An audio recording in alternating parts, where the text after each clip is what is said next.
आज पंडित जी की एक कविता कराते हैं दोबारा। पंडित जी ने बड़ी जो है ना वो बातें बता रखी थी इस कविता में।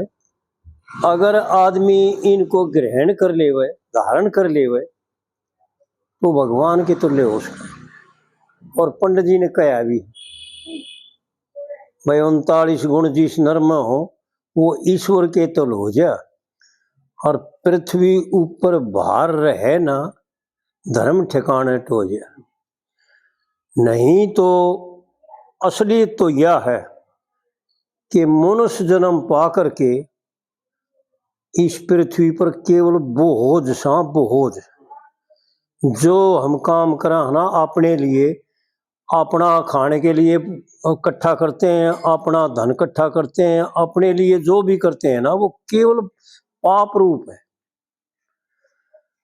दूसरे का हित चाहना, परमेश्वर के क्या स्वभाव है ऐसा स्वभाव बनाना पड़ेगा। और उस स्वभाव के बनाने के लिए ये पंडित जी ने जो है ना 39 गुण बता रखे कि इनको धारण कर ले वह तो वैसा ही बन जाएगा जैसा भगवान है।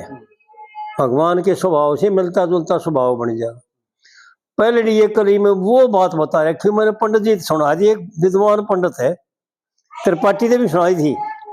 त्रिपाठी ने बोला ये ऋग्वेद की जो है रुचाए हैं। जी हाँ पंडित जी ने तो कोई छोटी बात थोड़ा, लेकिन बोला इतना सरल करके कह रखा है अब भाई अनजान की भी समझ में आ जाए, लेकिन फिर भी कौन कर सकता है। बोले माँ जी करने वाले तो बचे रहे, इसी बात नहीं, करने वाले करें भी ये। और एक विद्वान पंडित और मिला था मेरे को नरेले में, उसको सुनाई मैंने बातचीत करते आना ने, बोला भाई गजब करके दिखा दिया। यूं समझो ये भगवान के ही वर्ड है। वो पंडित बोला यूं समझो ये भगवान के ही वर्ड है। वो साधारण पुरुष नहीं था, एक बहुत उच्च कोटि का महान विद्वान भी था। और यूं समझो कि भगवान ही अपना समय लेकर के अवतार संज्ञा में इस कुलयुग में थोड़े समय के लिए संसार को समझाने के लिए, जीव मात्र का कल्याण करने के लिए ही अपना समय लेकर के आए थे और अपना पूरा काम करके चले गए। तो बात तो उसकी मेरी भी बहुत बढ़िया समझ में आई कि भाई वाकई जो है ना पंडित जी कोई साधारण पुरुष नहीं थे, क्योंकि साधारण पुरुषों के ये कर्म हो नहीं सकते जो शास्त्र का इतने गहरे तरीके थे। और इस ढाल वर्णन करना किसी के बस की बात नहीं, कितना ही विद्वान हो।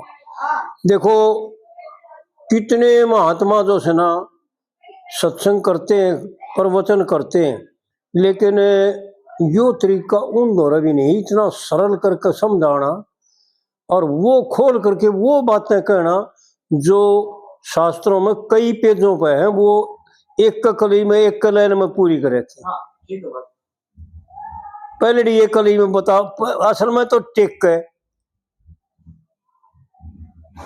पृथ्वी बोली धर्म के श्यामी, यानी भागवत पुराण की शुरुआत।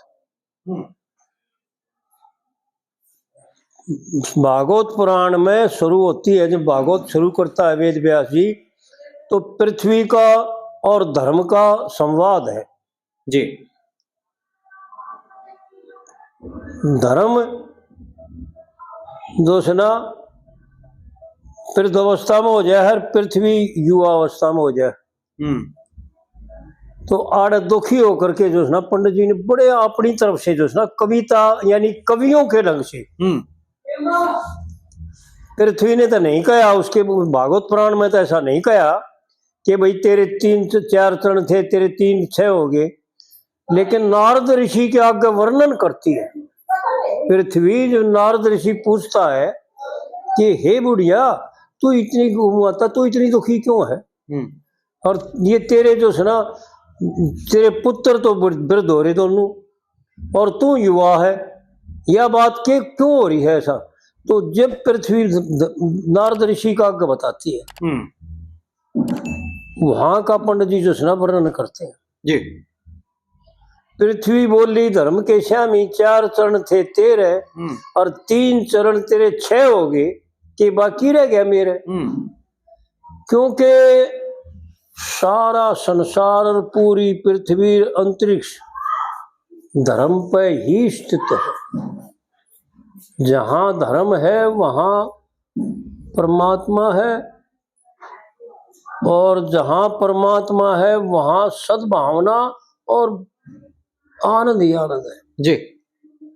वो महाभारत में 9 दिन हो जाते हैं ना, जब धृतराष्ट्र पूछे है संजय से, हे संजय, मेरे और पांडु के पुत्र कुरुक्षेत्र पर इकट्ठे हुए थे अब लड़ाई के लिए, क्या रहा? मेरे तो ऐसी दृष्टि है भाई युधिष्ठिर लड़ाई तो ना करे।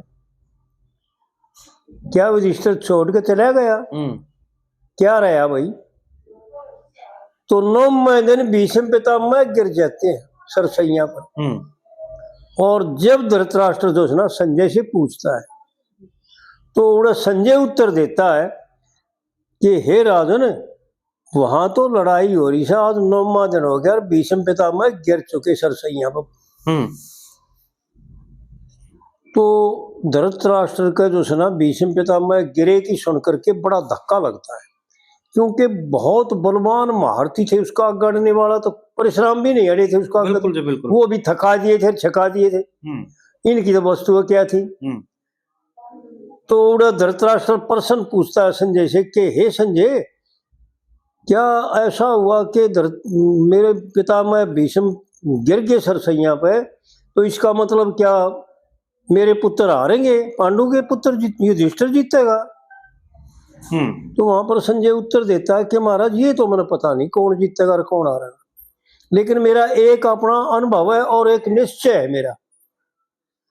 हे राजन, जहां धर्म है वहां श्री कृष्ण और गांडीवधारी अर्जुन है, और जहां श्री कृष्ण और अर्जुन है विजय शरी उड़े उनकी साथ। ये मैं नहीं कह सकता भाई तेरे पुत्र जीतेंगे, तो इसका मतलब फिर धृतराष्ट्र मान लेता है कि भाई इसका मतलब तो ये होया कि वो ये जीतेंगे। तो आड़ पंडित जी जो है ना वो बातें बता रहा है कि इंसान ने जीवन मनुष्य शरीर पा करके क्या करना चाहिए, कौन से कर्म करने चाहिए, कौन से कर्मों का त्याग करना चाहिए। हाँ जी। यथार्थ बोलना, शुद्ध रहना, पराया दुख सहना चाहिए जी। पहला कदम है यो जीवन का। जो केवल अपने लिए सोचता है, अपने लिए देखता है, अपने लिए सुनता है, अपने लिए क्रिया करता है, वो सारे का सारा पाप कर्म है। चाहे कितना ही समझदार हो, कितना ही विद्वान हो, जिसके मन में पंडित जी ने बहुत गजब की बातें कह रखी। एक ताराचंद के खिस्से में एक कली में पंडित जी ने बता रखा है, उसका तो मेरा वीडियो करवाया था। बहुत गजब की बात कह रखी तीसरी कली में। वीर मर्द दोनों चाहे थे, वीर मर्द के मन में वीर मर्द दोनों चाहे थे पेट भराई अन्न की। वीर मर्द के मन में थी पेट भराई अन्न की, और शुभ कर्मा पर अड़े रहे थे नहीं जरूरत धन की।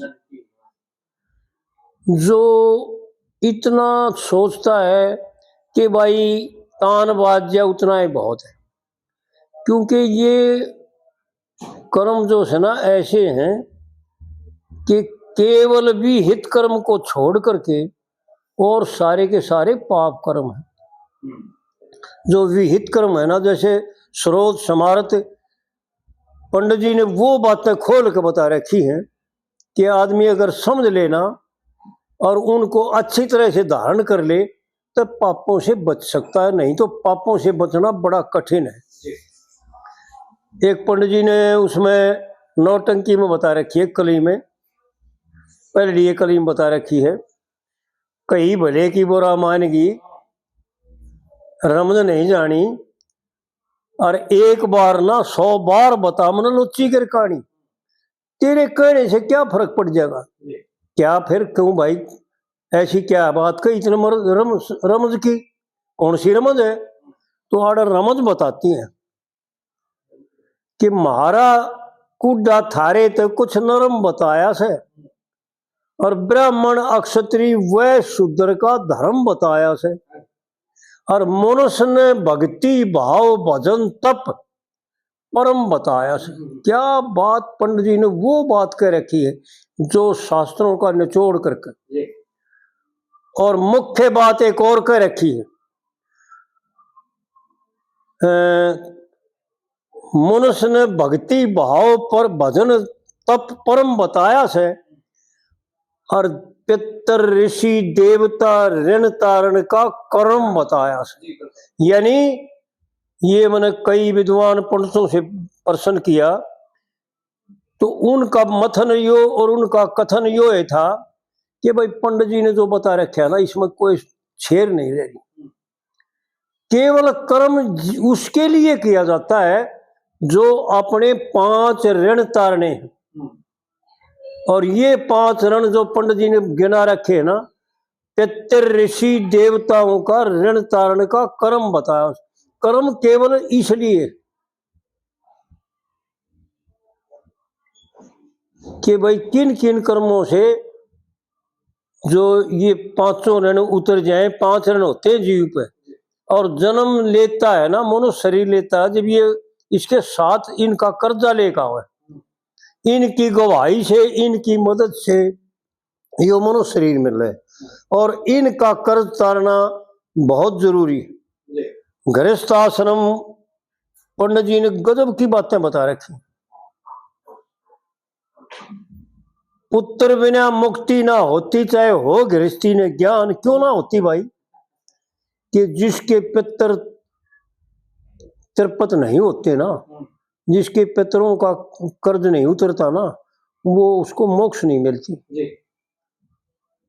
पंडित जी की वो बातें हैं। इसलिए परमात्मा का आदेश है कि भाई अपने पितरों को तिरपति करने के लिए, अपने पितरों के तर्पण करने के लिए, उनको जल दान करने के लिए संतान की उत्पत्ति करो, और सृष्टि चक्र का यानी बढ़ाने के लिए, सृष्टि चक्र को चलाने के लिए परमात्मा के आदेश का पालन करो, लेकिन शास्त्र भी हित ना के अपनी मर्जी से। पंडित जी ने एक एक बात जो सुना अनमोल बता रखी। यथार्थ बोलना, शुद्ध रहना, और पराया दुख सहना चाहिए। भाई क्रोध आने पर मन को रोक ना व्यर्था फैना चाहिए। विचार करें पंडित जी ने क्यों कह दिया भाई ऐसा। भाई क्रोध आने पर जो सुना मन को रोके, कि जीव मात्र जिस पर क्रोध आता है, जिसके प्रति क्रोध आता है, द्वेष होता है, जिसका हम जो सुना गलत सोच करके, उसको खिलाफ सोच करके, जिसके ऊपर हम दोष दृष्टि करके, बहुत गुस्सा करके न, क्रोध करके न, और उसको धमकाते हैं, वो कोई और नहीं, वो अपना ही जीव है। इसमें उसमें कोई अंतर नहीं, एक के बाद। और असलियत क्या है, ये तो व्यवहार काल की बात है। असलियत यह है कि ईश्वर से ही नफरत कर रहे हैं। अपने आप से नफरत करना, ईश्वर से नफरत करना, क्योंकि जीव मात्र ईश्वर का अंश है, और वो भी ईश्वर का अंश है। जो द्वेष करता है, जो क्रोध करता है, जो लोभ करता है, जो मक्कारी करता है, झूठ कपट बेईमाना करता है, छल करता है, वो अपने ही साथ करता है। आड़ पंडित जी ने एक एक बात अनमोल है। क्रोध आने पर मन को रोक ना व्यर्था फैना चाहिए, और भाई धन मांगे तो धन भी दे दे, देखिए प्रसन्न रहना चाहिए। क्या बात कही है, विचार करके देखे भाई। इसको बार बार विचार करें, बार बार इसका मनन करें, और मनन करके निधिध्यासन करें, बार बार इसके एक एक लाइन को, एक एक अक्षर को समझने की कोशिश करें कि भाई इतना है तो कठिन, लेकिन वो अर्जुन ने प्रश्न कर दिया गीता में 6वें अध्याय में कि महाराज मेरे को तो ऐसा लगता है कि इस मन को काबू में करना बड़ा कठिन टेढ़ी चीज है, एक इस जान दिशा हवा को बांधना। तो भगवान कृष्ण उत्तर दे हैं कि भाई अर्जुन बात तो तेरी सही है, ये मन बड़ा जिद्दी और बड़ा जो है ना दुस्तर है, लेकिन अभ्यास और वैराग से ये कंट्रोल में आ जाता है। तो ये बातें पंडित जी की कोई असाधारण बात नहीं है, कोई मामूली बात नहीं। यानी जो अपने आप ने जिमता मर्या मान लेगा ना, वो इनमें घट सके है, गल सके। और यो अभ्यास करना पड़ेगा, आस्ता आस्ता ऐसा बन जाता है, कोई ऐसी बड़ी बात नहीं। जिन्होंने अपना कल्याण किया प्राचीन काल में बहुत महान महात्मा हुए, बहुत गणे हुए, एक नहीं बहुत गणे हुए। धन मांगे तो धन भी दे दे, प्रसन्न रहना चाहिए,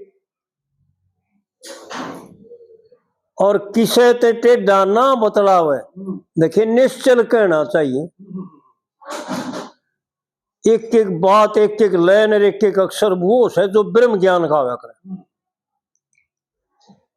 किसे ते टेढ़ा ना बतलावे, देखिए निश्चल कहना चाहिए, यानी वो यथार्थ कहना चाहिए, वो जिसमें प्रेम रस भरा हुआ हो वह वाणी कहनी चाहिए।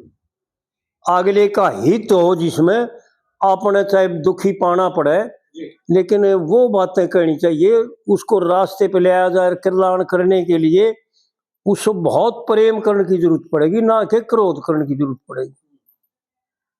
किसी ते टेढ़ा ना बतलावे, निश्चल कहना चाहिए। और वह इंद्री यानी 5 ज्ञान इंद्री और 5 कर्म इंद्री, ये 10 इंद्री और 11वां मन और 12वीं बुद्धि।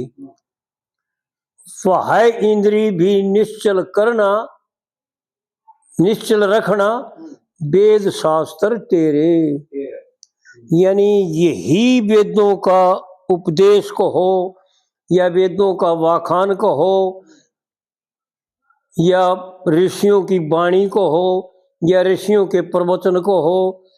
असलियत में तो ये है कि जब पढ़ के देखा ना भागवत पुराण भी और पुराण भी शास्त्र भी, कि यही परमात्मा की रचना, सबसे पहली रचना यही है।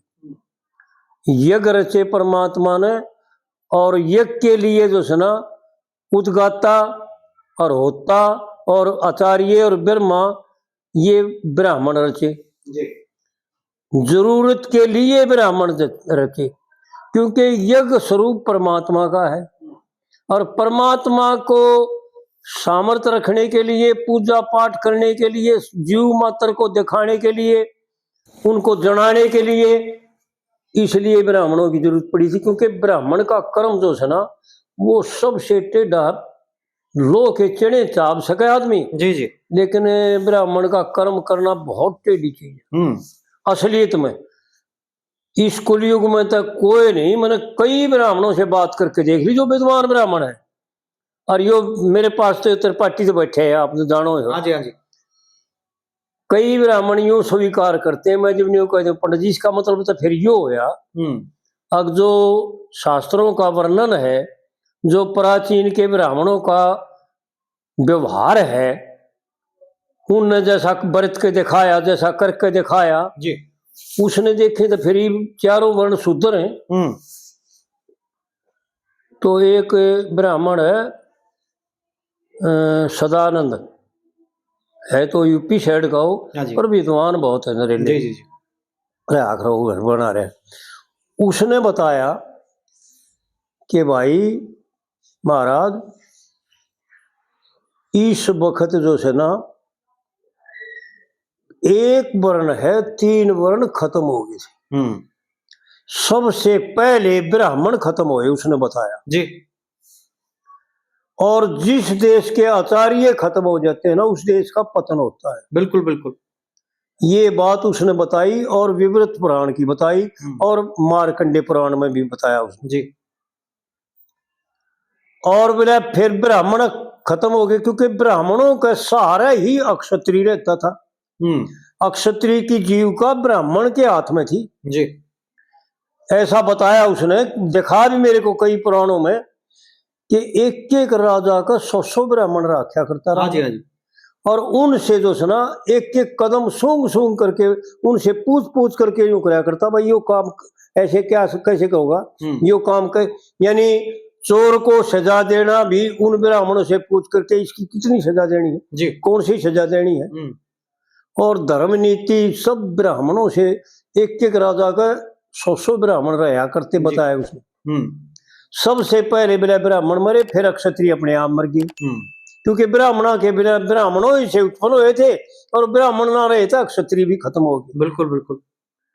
और एक बात उसने यह खास बताई कि जो अक्षत्रिय अपनी रक्षा नहीं कर पाए ना, उनकी रक्षा ब्राह्मणों ने की। प्राचीन के इतिहास उठा करके देखो और पुराण उठा करके देखो, उन राजाओं की उन क्षत्रियों की ब्राह्मणों ने रक्षा करी जी। क्योंकि ब्राह्मण जो है ना जब लाचार हो जाते थे, जब अक्षत्रियों को भी दंड देते थे। इसके बाद एक कविता करावांगे, पंडित जी ने उसमें वर्णन कर रखा है कि भाई क्या किया था ब्राह्मणों ने जी। तो इस प्रकार से जो है ना भाई बाह्य इंद्री भी निश्चल रखना वेद शास्त्र तेरे, यानी ये वेदों का वर्णन है, परमात्मा का आदेश है। वेदों का वर्णन परमात्मा का आदेश है जी, किसी के अपने घर की बात नहीं है भाई। और ये घने भाई मैंने यूं कहते देखे कि ये भाई अपनी मनमुखी जिसने ब्राह्मणों ने के लिखे हुए हैं, ऐसा नहीं है। इस मुखालती ने छोड़ दे में लेख तो बहुत बाद में होया है जी, क्योंकि सृष्टि के शुरुआत में न तो कागज था और न स्याही थी। भोजपत्रों पर वो ऋषि विद्वान ऋषि ब्रह्म ऋषि जो ना कागजों में पत्रों पर पत्तों पर लिखा करते थे और दीवारों पर लिखा करते थे और अपनी दूसरी भाषा में लिखा करते थे। हाँ जी। वह भाषा भी परमात्मा के द्वारा उनको प्राप्त हुई थी, ऐसा शास्त्रों का मत है। तो जब ये बात नहीं थी, ना कागज था ना स्याही थी, तो अपने घर से कोई बात नहीं लिख रखी।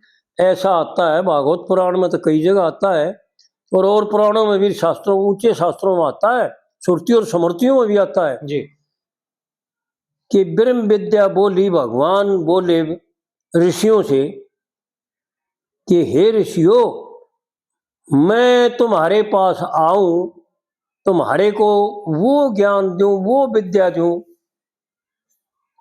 जो बहुत गहरी और बहुत गुड है।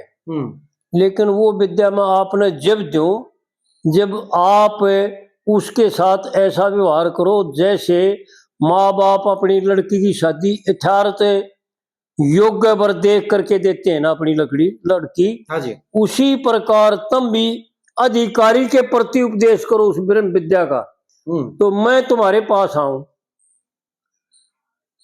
तो ऋषियों ने कहा कि नहीं ऐसा नहीं है, सोच समझ करके कहा कि भाई देखिए तुम्हारी मर्जी होगी, हम किसके प्रति तेरा उपदेश करें किसके प्रति ना करें। ऐसा नहीं भाई प्रतिबंध में होकर के आ चाहे मत आ। तो भगवान ने ऐसा वाल्मीकि रामायण में आता है कि जब कोंच का तीर मारा उसने पारदी ने, तो श्राप देने के लिए जो सुना जल ले लिया था वाल्मीकि ऋषि ने।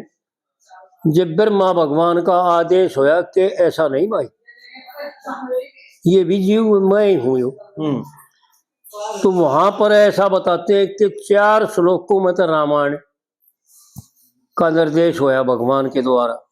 जब तो वाल्मीकि ऋषि ने रामायण लिखी। और भागवत पुराण ऐसा लेख आता है कि वेद व्यासिया ने जो सुना, वेद व्यास अवतार संज्ञा में है। हाँ जी।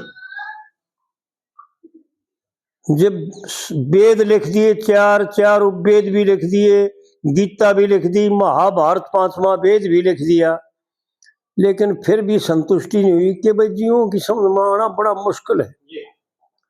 तो फिर ऐसा आता है, बतावे हैं कि 4 ही श्लोक ब्रह्मा द्वारा भागवत पुराण के निर्देश हुए, और ये फिर जो सुना 18,000 श्लोक जो सुना वेद व्यासिया ने उन 4 मंत्रों के द्वारा जो सुना 18,000 श्लोकों वाला भागवत पुराण लिखा। तो कहने का मतलब यो है कि कोई बात अपनी मर्जी से अपने घर से विद्वान पुरुषों नहीं लिख रखे, और जो हमारे जैसे लिख रखे ना वो मान्यता नहीं है और ना वो पूरी है। ये पूरी है, जो इन पर चाल पड़ेगा एक तो कदे दुखी नहीं होगा, ईश्वर प्राप्ति करेगा, क्योंकि ईश्वर प्राप्ति का ये ही मार्ग है, दूसरा मार्ग नहीं है।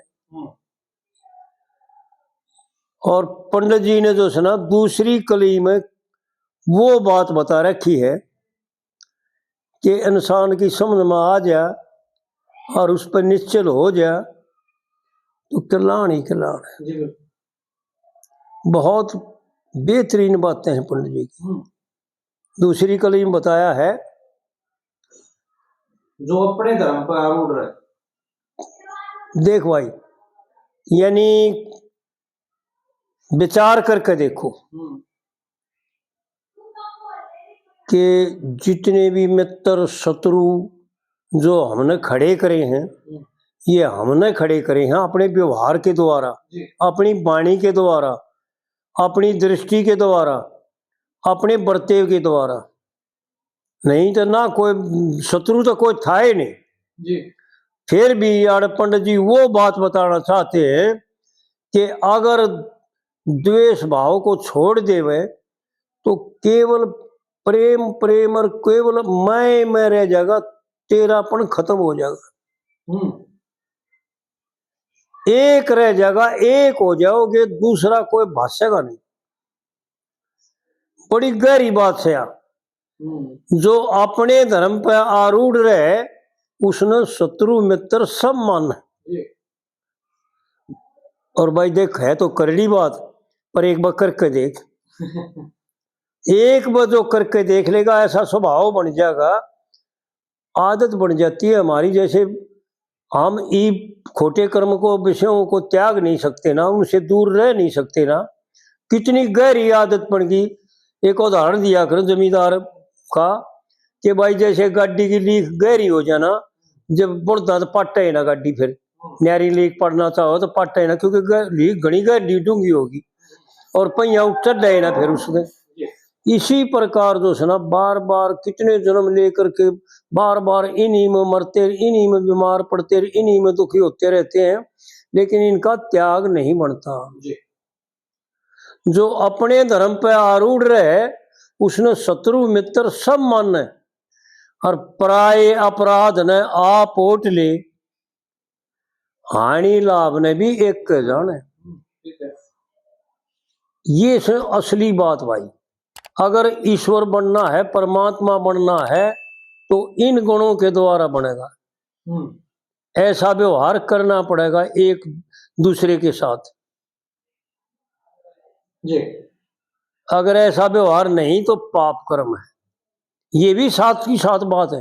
मानने ना मानने बात है हमारी, हम अपना मर्जी तो अपनी मन में आओ तो चल रहे हैं, नहीं तो असलियत तो यह है कि दूसरे के लिए ही तो करना है, अपने लिए कुछ भी नहीं करना। अपने लिए चाह ना करना सारा का सारा गलत है, बिल्कुल। पराया अपराध आप ओट ले और हानि लाभ ने भी एक के जाने, और सत्शास्त्रों का विचार करे और परमेश्वर ने भी पहचाने। यानी पढ़ने के लिए मन घने देखे भाई। एक तो ईब तो व्यवहार ऐसा चल रहा है कि फोन खोल कर रेल में देख ले, चाहे बस में देख ले, चाहे स्टेशन पर देख ले, चाहे बस अड्डे पे देख ले, कितने देख ले, हाँ जी, हाँ जी। घर में देख ले, बालका ने बड्डा ने भी फोन खोल करके उसमें जो मंडे रहे, हर वाहियत की बात है कति। हाँ जी, हाँ जी। एक भी बात काम की ना, तो घर के काम की ना। अरे और तो और मैंने बूझा करो, अरे भले मानस जो तू चाह है उनके काम की तो हो, हाँ, और ठीक बात। उनके काम की भी ना हो, ना जी, हाँ जी। ना तो विषय उसकी मारक की, और ना धन मारक की, और ना सुख मारक की, जी। किसी प्रकार की नहीं, यानी तीनों तरह से वंचित है। वाहियत समय पाप बर्बाद करना है। आड़ पंडित जी यूं बता रहे हैं कि सत्शास्त्रों का अध्ययन करना, विचार करना, उनको सोचना, उनको पढ़ना, और उनके साथ मन बातचीत करना, मनन करना उनका, और अपने साथी से बतला करके जो है ना, उनका आपस में एक दूसरे ने बूझ करके, खोल करके, बता करके, और जान करके, जना करके अपना कल्याण कर ले, सुख भी हो जाना चाहिए। सत्शास्त्रों का विचार करे और परमेश्वर ने भी पहचाने। हाँ जी। और इस तृष्णा को कति त्याग दे। भाई सत सत शब्द बखान है। क्या बात। झूठ कपट छल बेईमानी का कति त्याग कर दे भाई। क्योंकि विचार करके देखें, अपना बिगड़ता है, दूसरे का कुछ नहीं बिगड़ता जी। अपने इतना घाटा हो जाता है, दूसरे को तो होता है एक छटाक घाटा, और इसका हो जाए मन पक्का घाटा जी। क्योंकि दूसरा तो झूठ बोल कर थोड़ा सा परेशान ना होगा ना, बस इतना ही तो होगा, थोड़ा सा परेशान होगा, और इसका सारा इसका सब क्यों बर्बाद हो जाएगा, इसका धर्म भ्रष्ट हो जाएगा, इसकी दृष्टि भस्म हो जाएगी, इसका मन भस्म हो जाएगा, इसकी बुद्धि भ्रष्ट हो जाएगी, खत्म हो जाएगा सब कुछ इसका। इस तृष्णा ने कति त्याग दे, सत सत शब्द बखान है, और कठोर चित्त को दूर त्याग दे, ना मन को इधर उधर न फेरे। भाई 3 चरण तेरे 6 हो गए, कि बाकी रह गया मेरे। 2 कली बताई पंडित जी ने, लेकिन 2 कलियां का विचार करके देखें भाई,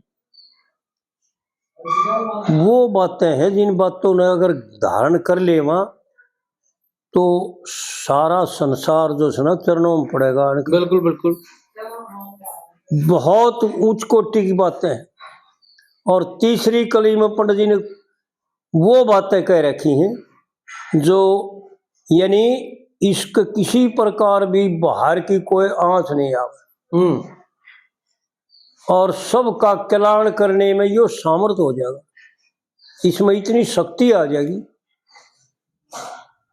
दोनों तरह का बल आ जाएगा, शारीरिक बल भी और बुद्धि बल भी जी।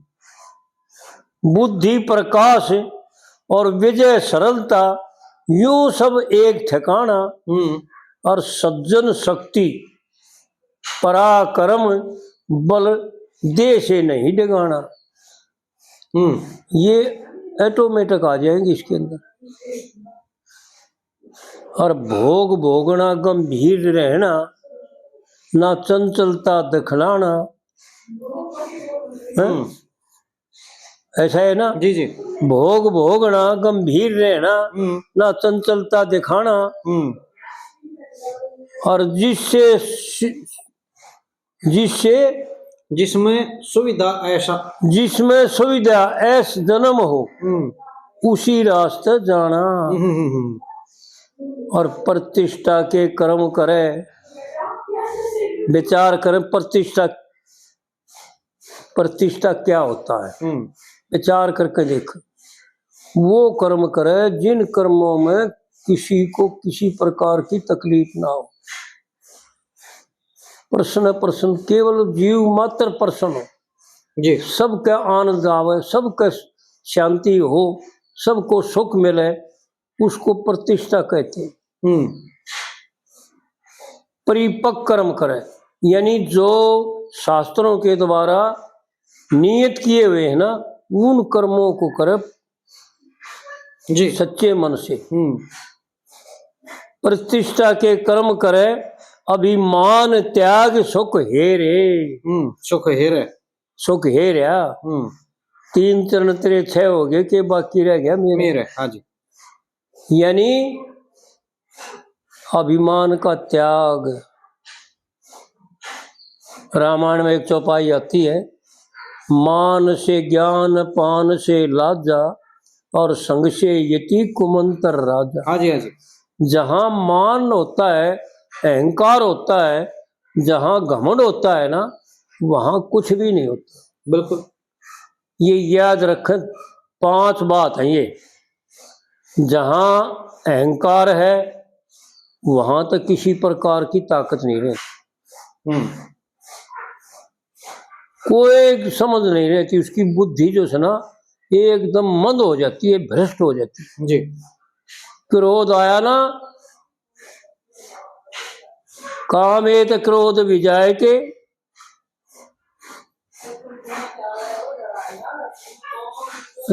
देख मैं श्लोक भूल गया गीता का। भगवान कहते हैं कि हे अर्जुन, क्रोध आने से बुद्धि भ्रष्ट हो जाती है जी, तो अहंकार कतई नहीं करना चाहिए। और क्रोध आने से बुद्धि भ्रष्ट हो जाती है, कोई संतुलन नहीं रहता इसका। मन घने देखे न कांप जाते हैं, हाँ हाँ, इतना इतना शरीर डुल जाता है। जी, वो अगले का बिगाड़ना तो दूर की बात रही, लेकिन अपना ही संतुलन खो करके दूसरा कापण लग जाए तो दूसरे का क्या करेगा भाई? बिल्कुल ठीक है। एक द्वेष है,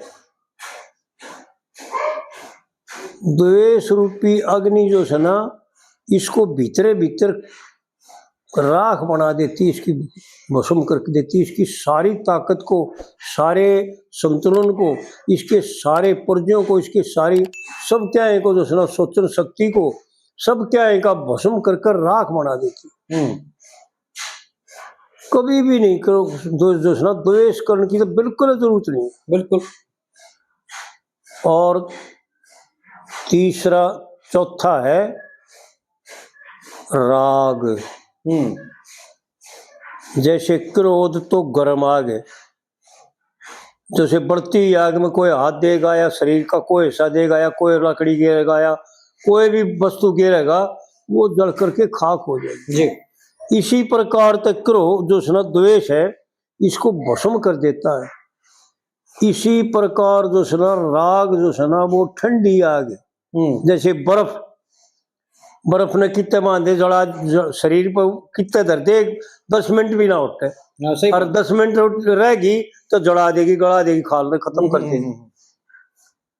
तो भीतर जितना मुलायम सौदा है, विचार करके देखो, जब इस बाहर वाली त्वचा ने भी गड़ा देती है, इसको भी जो है किंडम कर देती है, किसी काम की नहीं रहती, खून नहीं छोड़ती जी। तो भीतर इतनी नाजुक वो सौदा है। वो पंडित जी ने कभी उसमें तारातल में गा रखा है ना, किसी का दिल गुर्दा फूलों के समान, अगर कुट भी गया तो गजब है, गजब है, गजब। हाँ जी। तो भीतर जो है ना, फूलों के समान मुलायम है।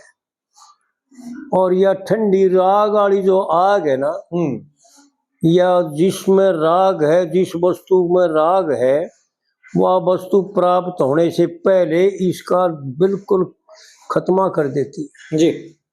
और जो कुछ थोड़ा मोटा बचता है वो प्राप्त होने के बाद खत्म हो जाता है। हाँ जी, हाँ जी। इसी प्रकार जो है काम है, काम की प्राप्ति से पहले ही जो है ना, शरीर के तेज को खींच लेता है। वह भी बण में मोहे जाके तेज बल लिया खींच। हाँ जी। ये काम है, पंडित जी ने काम का वर्णन करे थे इस काढ़े जी। ना तेज छोड़ते ना बल छोड़ती, और कि में रह जाता थोड़ा मोटा तो उसकी प्राप्ति, काम की प्राप्ति पूर्ण होने के बाद जो है ना, सारा खत्म हो जाता है। बिल्कुल। तो आड़ पंडित जी ने जो है ना, वो बात बता रखी है, विचार करके देखे कि भाई क्या करना चाहिए क्या नहीं करना चाहिए। बुद्धि प्रकाश विजय सरलता, बुद्धि प्रकाश विजय सरलता, यूं सब एक ठिकाना, और सज्जन शक्ति पराक्रम बल दे से नहीं डिगाना। भोग भोगना, गंभीर रहना, ना चंचलता दिखलाना,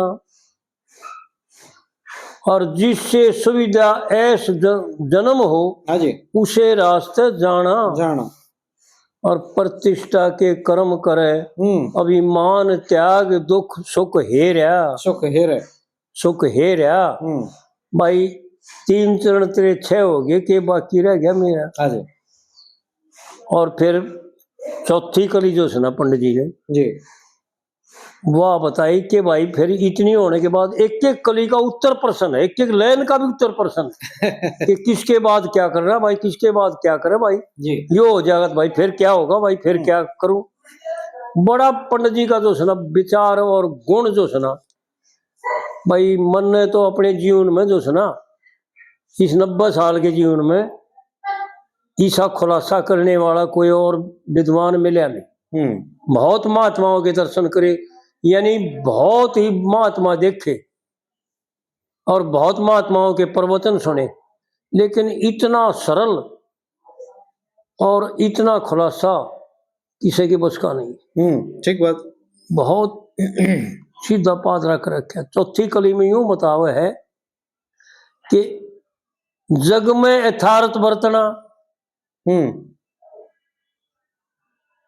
जी, जग में यथार्थ बरतना, फिर करना चतुराई, चतुराई, और जुन से कर्म करण के लायक, भाई समरण रख मेरे भाई। भाई इतना सरल करके बताना किसी के बस की बात नहीं। वो निचोड़ करके बता दिया, यानी सूर्य शास्त्रों का निचोड़ करके बता दिया जी, कि भाई यथार्थ रहना जगत में, जग में यथार्थ रहना, और फिर कितनी चतुराई करे। आड़े चतुराई की जरूरत है, ऊड़े चतुराई की जरूरत नहीं। जरा तू चतुराई करे जी, ऊड़े तो तू मिथ्या खाम खा की बात बकवास करे, खाम खा अपना टाइम बर्बाद करे और अपने आप ने नरक में डाल है जी। यथार्थ रहना, कति यथार्थ, कैसा यथार्थ के मतलब परमात्मा की क्या आज्ञा है वही यथार्थ है, शास्त्र क्या चाहता है, क्या आदेश करता है, ऋषियों का ने कैसा बर्तेवा किया है, वो यथार्थ है जी। जग में यथार्थ रहना, फिर करना चतुराई, और जुन से कर्म करण के लायक। आड़े ने थोड़ा गलत लिख रखा है, जुनसा लिख रखा है, लेकिन नहीं, जुनसा एक थोड़ी है। हाँ जी, हाँ जी। जुन से कर्म करण के लायक, समरण रख मेरे भाई। पराये अधीन न रहना चाहिए। विचार करें, कभी गलत समझ ले हम कई बात ने, भाई दूसरे का अधीन ना रहना। अरे भले मानसो, यो मनुष्य शरीर दूसरा नहीं है, तुम और वो तो एक के हो। हाँ जी, हाँ जी, बिल्कुल। किसी प्रकार से विचार कर देख, दूसरा शरीर दूसरा नहीं है। 5 तत्व, 3 गुण, और मन बुद्धि चित्त अहंकार 10 इंद्री, और जीव और आत्मा, इनमें अगर दूसरापन हो तो कहना। ये तो सारी मिला करके एक है। ठीक बात। पूरा संगठन एक है, इसको दूसरा देखना ही तो मूर्खता ही है जी, यही तो अज्ञान है। इसको एक देखना ज्ञान है और इसको दूसरा देखना अज्ञान है, और कोई न्यारी बात नहीं है ज्ञान अज्ञान। ठीक बात। इसको जान लेना, ज्ञान विज्ञान तिरपते आत्मा, ये गीता का श्लोक है जी।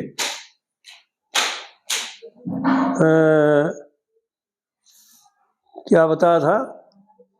जग में यथार्थ भाव रखना, जग में यथार्थ भाव रखना, फिर करना चतुराई, जी, और जुन से कर्म करण के लायक, समरण रख मेरे भाई। हाँ जी। और प्राय अधीन न रहना चाहिए।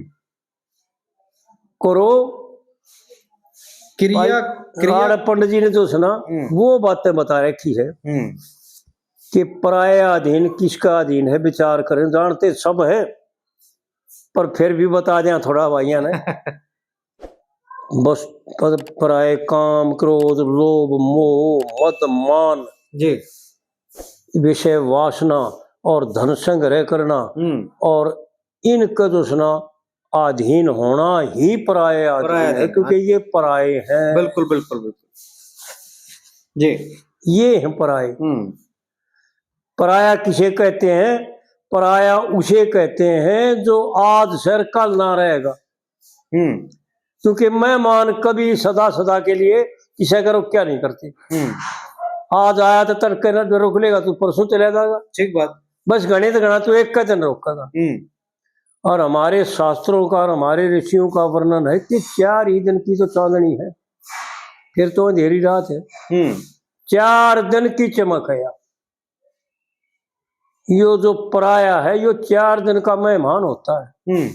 तेरा धन जो बन जितना भी है यो सब का सब 4 दिन का मेहमान जी।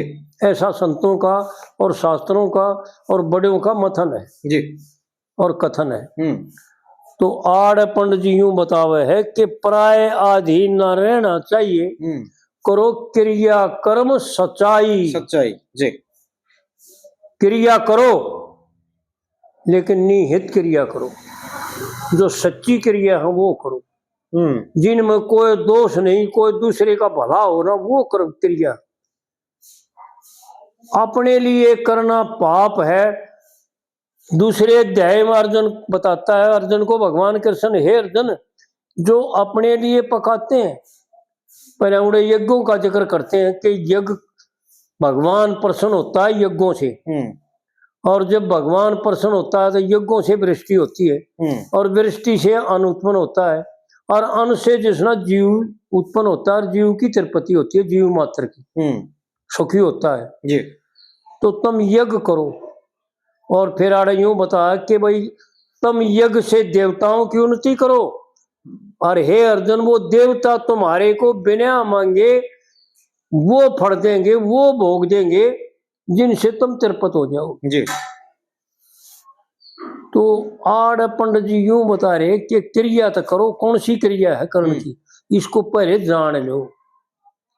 आंख मीच की क्रिया नहीं करो। पराये अधीन न रहना चाहिए, करो क्रिया कर्म सच्चाई। सच्चाई। और उन परमेश्वर को भी पूज्य मान ले, न्यू आनंद रंग बखेरे। विचार करो, पंडित जी ने वो बात बता रखी है कि कलेश, तू तेरा जीवन कलेश में बीत जाए, हर कितने के जीवन बीत की तेरे जी। लेकिन पंडित जी यूं बता रहे हैं कि केवल आनंद है, कलेश नाम की कोई चीज नहीं है। अगर ऐसा करेगा तो जी बिल्कुल करके देख ले, आनंद रंग बिखरेंगे चारों ओर। बिखरन का मतलब ये है कि तेरा तेरा नहीं, पूरा जीवन, संसार, पूरी पृथ्वी, पूरा अंतरिक्ष, 14 के 14 भवन जो है ना आनंदमय हो जाए। तेरी वजह से 14 के 14 भवन दिक्कत में है, क्लेश में है, और तेरी वजह से 14 के 14 भवन जीव मात्र आनंदमय हो जाएगा। तू ऐसा बन के देख ले। पंडित जी की बातें जो है ना विचार करके देखा ना, कोई बहुत दूर की बातें। और भाई देखो, मैं कोई भी कर्म करे उतना परिश्रम नहीं है जितना परिश्रम हम ये विषय संग्रह करने में, और ये धन संग्रह करने में, और दूसरों की जेब काटने में, और दूसरों को दुख देने में जो परेशानी उठाते हैं ना, मेहनत करते हैं ना जी। इतनी मेहनत इन कामों में नहीं है। थोड़ा सा करके देखा, एक बार तो दिक्कत बदली करे तो भाई नैन बदली करते आना, थोड़ी परेशानी तो आया करे बिल्कुल, और फिर आनंद आने लग जाएगा, और ये जान जाएगा कि असली तो यो है था भाई, ये तो नकली में धूल में लाठी मार रहा था, कम का कुछ नहीं था, उड़ एक दाना भी नहीं था, बुमड़ा जोड़ रखा था भाई, एक दाना नहीं लिख रहा है। असली यो है धन कट्ठा तो यो है बिल्कुल, असली धन तो यो है। और फिर 5वीं कली में पंडित जी ने यूं बता रखा है कि भाई क्या करें और क्या बन जाएगा तू।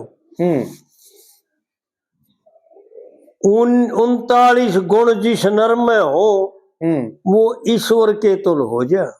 ये 39 गुण, ये 39 गुण से भाई गिन के देख ले। हाँ जी, जो अभी तक बताए हैं, जो पंडित जी ने बताए रखे कविता में, इसलिए 5 कली बनानी पड़ी, क्योंकि इसमें भी है और चारों मतलब ये इसमें तो 2 ही 3 गुण से, पर चारों कलियों में दूसरा गुण है बताए हैं कि भाई ये तेरे में धारण करने पड़ेंगे। जी जी जी। और तो ईश्वर बन जाएगा। 39 गुण जिस नर में हो वो ईश्वर के तुल हो जा जी। और फिर यूं बताओ भाई क्या हो जाएगा फिर। देखे इस पृथ्वी ऊपर भार रहे ना, धर्म ठिकाने तो जा। जी भाई असली क्या है धर्म का मतलब यो है कि कौन से कर्म से पाप है और कौन से कर्म से धर्म है, कौन सा शुभ है और कौन सा अशुभ है। पाप कर्म किसी और ने निषेधेगा, इसने निषेधेगा, क्योंकि आग बाड़ागा उसमें कूदेगा तो यो ही जड़ेगा और तो कोई जड़ेगा को नहीं। ठीक है। तो आड़ पंडित जी यूं बता रहे हैं कि पृथ्वी ऊपर भार रहे ना, देखे धर्म ठिकाने तो जा और कह लक्ष्मी चंद सतयुग आ जा, यूं कलू तड़े सिर मोजा। और फिर सतगुरु जी की सेवा करके तू पेड़ धर्म के बोझा। आड़ 2 ही बात बताई इस कली में, बाकी तो न्यू बताया कि तू क्या बन जाएगा जी। सतगुरु जी की सेवा करके, सतगुरु जी की सेवा करके तू पेड़ धर्म के बोझ है। और भाई इतने ज्ञान दीप नहीं चसता, देखे रहना पड़ेगा अंधेरे अंधेरे जी। यो संसार में अंधेरे में हाथ मार रहे हैं। हाँ जी बिल्कुल। प्रकाश जिस दिन हो जाएगा उस दिन इन कामा तो कति नफरत आ जाएगी, इन कामा का याद भी नहीं कराएगी और इनका लोवा भी नहीं जाएंगे। जिस दिन चांदना हो जाएगा उस दिन समझ में आ जाएगी, उस दिन ये काम बिल्कुल त्याज्य हो जाएंगे जी। और यूं मान लेगा कि भाई मैं तो बहुत ठगिया गया, लुट गया, मैं तो बर्बाद हो गया, मैं तो। ऐसा हमारे ऋषियों ने शास्त्रों में पुराणों में लिख रखा है कि उसने बहुत अपने आप को धिक्कार दिया। क्यों हो जड़ भरत ने जो सुना इस पृथ्वी का जो सबसे पहला जिसके नाम से यो भारत वर्ष पड़ा था, जम्बू द्वीप था। यो पहले 7 द्वीप थे जी, लेकिन फिर इसके 9 बनाए। प्रियव्रत के 13 पुत्र हुए और 13 पुत्रा माते 7 पुत्र थे राजा बने। 7 द्वीप बना करके प्रियव्रत ने अपने पुत्रों में बांट दिया। भागवत पुराण का 5वां और 4थे स्कंद में पढ़ के देख लो भाई जी, कौन कौन से पुत्र कौन से द्वीप के राजा थे। और उन्होंने फिर अपने पुत्रों में जो सुना वर्ष बढ़ा करके बांट दिया इन द्वीपों को। और पंडित जी ने एक कविता में पूर्णमल में गा रखा है, ऋषभदेव को 81 पुत्र शास्त्री वेदांती लोग जी। यानी ऋषभदेव के 100 पुत्र थे। ऋषभदेव भी अवतार संज्ञा में है। हाँ जी, हाँ जी। अक्षत्रिय जरूर थे, प्रियव्रत के पुत्र थे, लेकिन अवतार बताए। और इन्होंने 100 पुत्र उत्पन्न किए। 100 पुत्र मतलब 81 पुत्र तो ब्राह्मण हो गए, वेदाचारी हो गए, उच्च कोटि के विद्वान हो गए जी। ऋषभदेव के 81 पुत्र शास्त्री वेदांती लोग और 9 पुत्र 9 खंड के राजा, भरत को गद्दी का भोग। इन 7 द्वीपों के 9 खंड बना करके 9 टुकड़े बना करके और अपने उन 9 पुत्रों को जो है बांट दिया। और निज गद्दी जो भारतवर्ष था ना सबसे ऊपर है जी, यानी वो सबका मालिक चक्रवर्ती सम्राट जी, वो भरत को बना दिया। और भरत इन 100 में सबसे बड़ा था। 9 पुत्र 9 खंड के राजा, भरत को गद्दी का भोग। फिर 9 पुत्रों ने त्याग करके दुनिया में फैलाया योग जी। 9 पुत्र फिर उसके योगी बन गए थे। और उस ऋषभ देव ने फिर जो सना अपने पुत्रों को, संसार को, राज अपने पुत्रों को दे करके और ज्ञान का उपदेश किया। अपने पुत्रों के माध्यम से संसार को ज्ञान का उपदेश किया जी। तो पंडित जी का कथन यो है कि विचार करके देख लेंगे ना, जब आँख खुल जाएंगी ना, जब सारा अंधेरा दूर हो जाएगा जी, और इसकी समझ में आ जाएगा कि कर्ण का क्या काम था और तू कर क्या रहा, जाना कित था और जा कित रहा। तो ये बात समझ में आ जाएंगी ना, उधर जो है ना यो सुखी हो जाएगा, आनंदमय हो जाएगा, निर्भय हो जाएगा, कोई दिक्कत नहीं रहेगी, कोई तकलीफ नहीं रहेगी, कोई बीमारी नहीं रहेगी।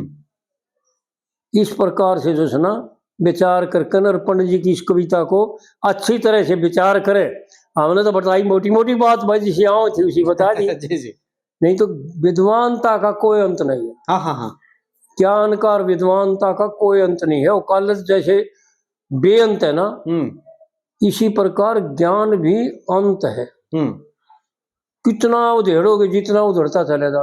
हाँ जी। इसी प्रकार से, लेकिन समय के अभाव की वजह से हमने तो मुख्य मुख्य बात बताई है। यूं बताना चाहते हैं कि भाई इस बार बार इस कविता का विचार करें और इसका मनन करें ताकि समझ में आ जाए और इस मार्ग पर चलने के लिए आप भी चलें और औरों को भी आदेश करें और संग बना करके और समझा करके औरों को भी साथ लेकर के चलें। जी।